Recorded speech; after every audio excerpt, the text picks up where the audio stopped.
And joining us right now on our Manager's Report, brought to you by San Diego County Credit Union. It's not big bank banking, it's better. The skipper of the San Diego Padres, Mike Shildt, is back with us here on a Friday.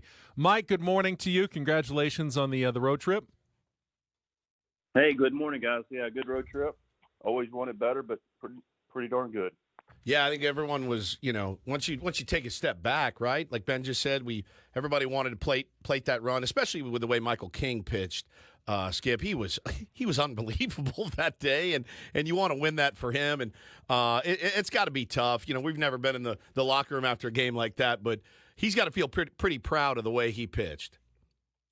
Yeah, I won't speak for him, but yeah, he threw the ball very, very well, and had no hit stuff through 7, and was able to hit his spots and had all the pitches working and control what he was doing, commanding the baseball. It was a well-pitched game. We'd obviously like to scratch a couple for him.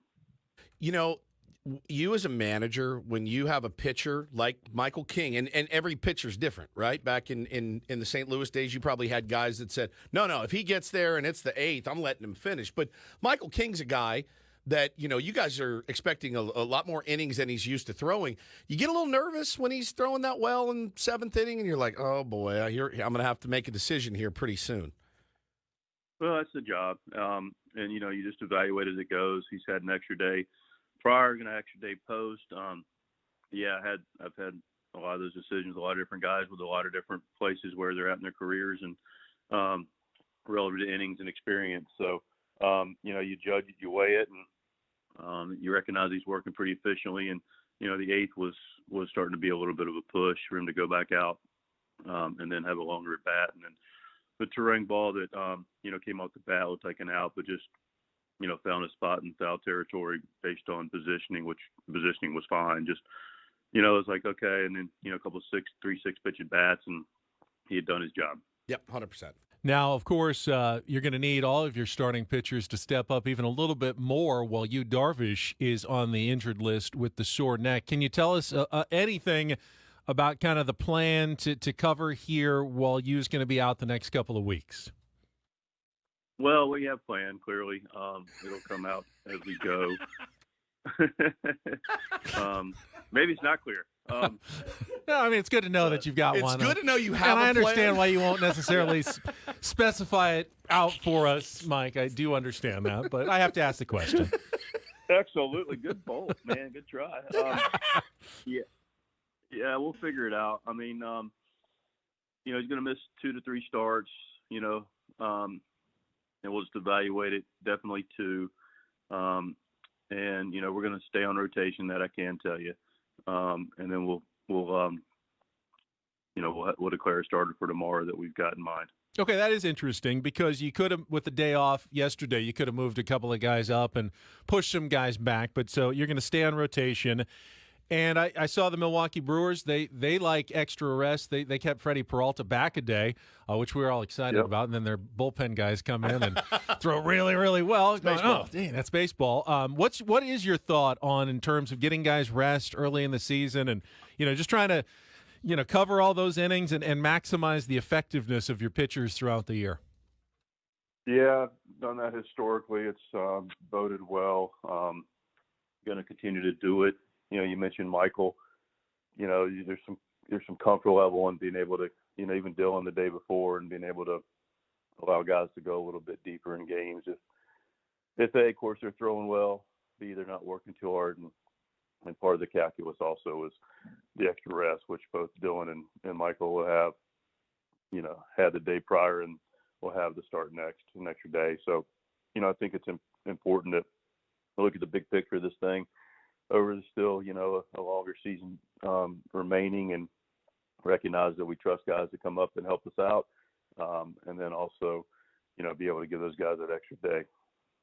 Talking to the skipper, Mike Shildt, here on Ben and Woods this morning. And, if you're not going to tell us your pitching plans, Skip, I'm reluctant to ask about a potential lineup switch. But people are talking about Xander Bogaerts. I know he's not off to the best start, and I know he's not happy about not being off to the best start. In the leadoff spot, he's going to get probably the most ABs, or not probably, he's going to get the most ABs of anybody in the lineup. Have you guys considered moving him down, taking pressure off him? Kind of where do you guys stand on that?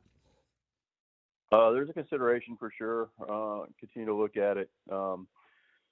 It's as far as take the pressure off of them.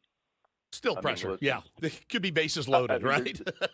Yeah, I mean, there's always some pressure to the game, but it's also relative how people have handled it and their experiences. And you are talking about a guy that's been through and won 2 World Series, so yep. And he's had a 10+ year proven career that we're comfortable and confident he's going to be the player that he's been. Even more recently, the guy started the season pretty well for us. He's also been a part of the lineup that's done some pretty good things. Do recognize that there's a period lately that he's not been his best self, and that's part of it. And now recognizing what we need to do for him and for us. And but regardless of what move we make relative where he hits in the lineup, when he walks up to the plate, I feel pretty darn good. We had our Padres roundtable yesterday. Every Thursday, if you ever have a day off at home, you want to join us. You're Please always don't listen. Please, you're always welcome. Please no, listen. No, listen. I want him to come in studio. Oh, and sit come in down studio. with us. Yeah, that'd be great. But please don't listen. last week, we had the same conversation about Manny Machado, and we all said, now we look silly because Manny looks absolutely fine.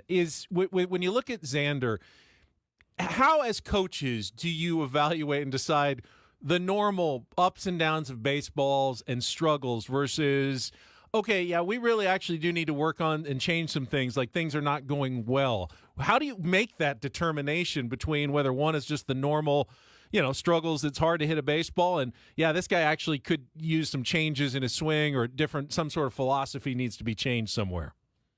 Well, a couple of things to unpack there, and I like them all, because the first one about, and I'm glad you admitted it, you go through and you have these conversations. Some weeks it's nobody, some weeks it's 1 or 2 players, because the game's hard, and rightfully you're going to talk about the club at its best self. And so last week you're getting fielded questions about Manny. You can feel the innuendo. What are we doing? Is it the breaks? And you move him down, and it's like, and in my head I'm going, that's Manny. He's fine. And you're starting to see some good swings, and next thing you know, he's driving balls all over the place, and usually you don't hear anything else after that. Right. Yeah, no, that's fair. That's fair. Exactly right. Hey, yeah, well, last week the sky was falling on Manny, Mm-hmm. and it clearly wasn't. But I get that's part of the gig. Now, specific to the question, I think is another good one. What is kind of the parameters that you look at in evaluating it?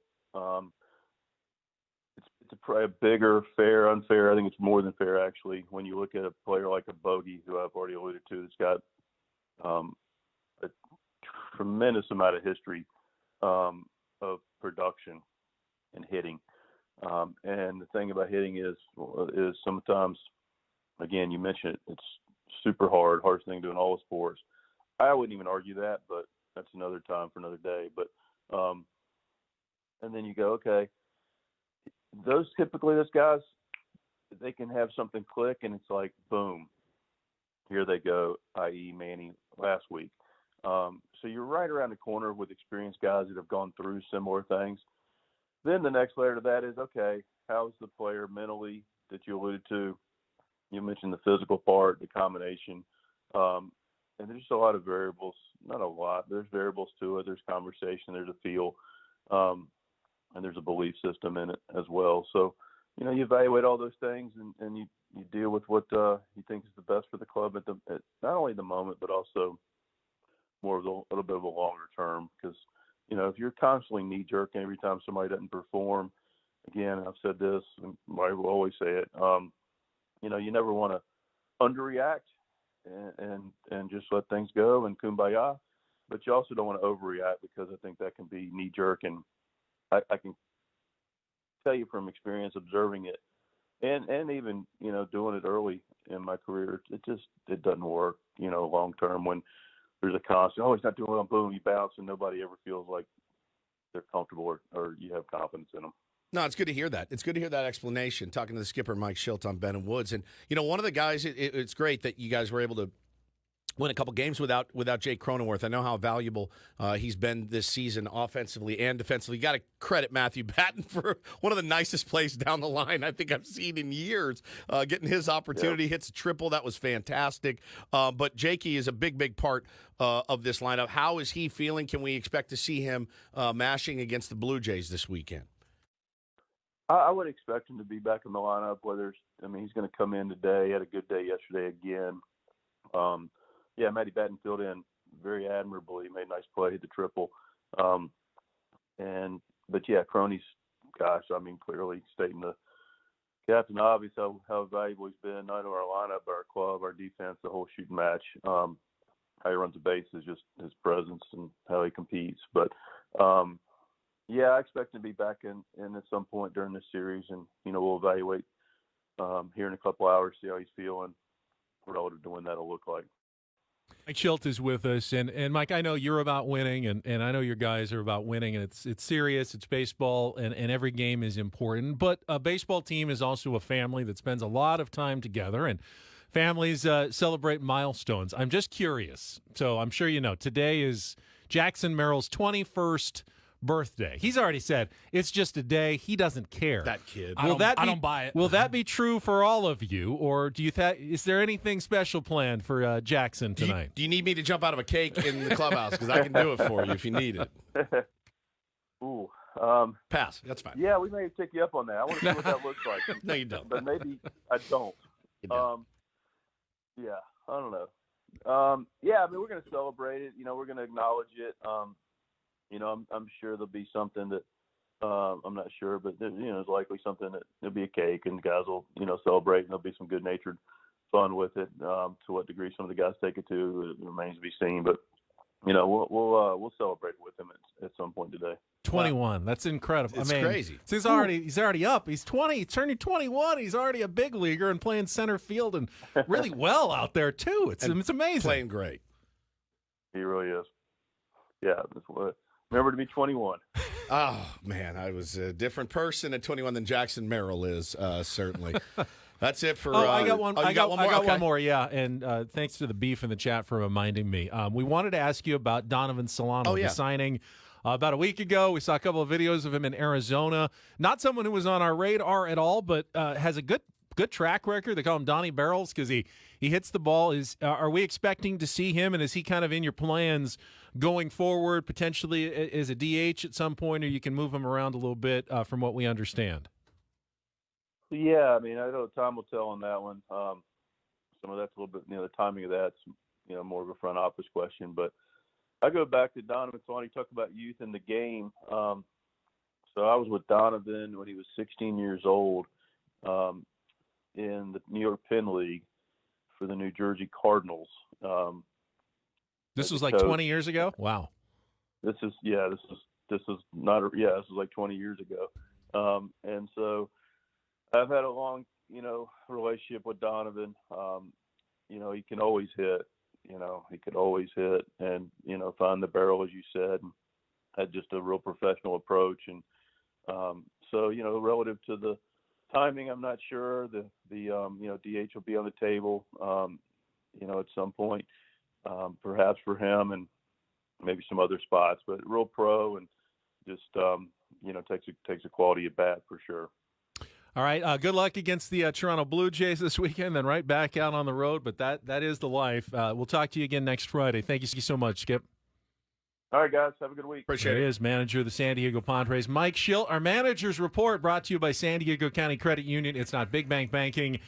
It is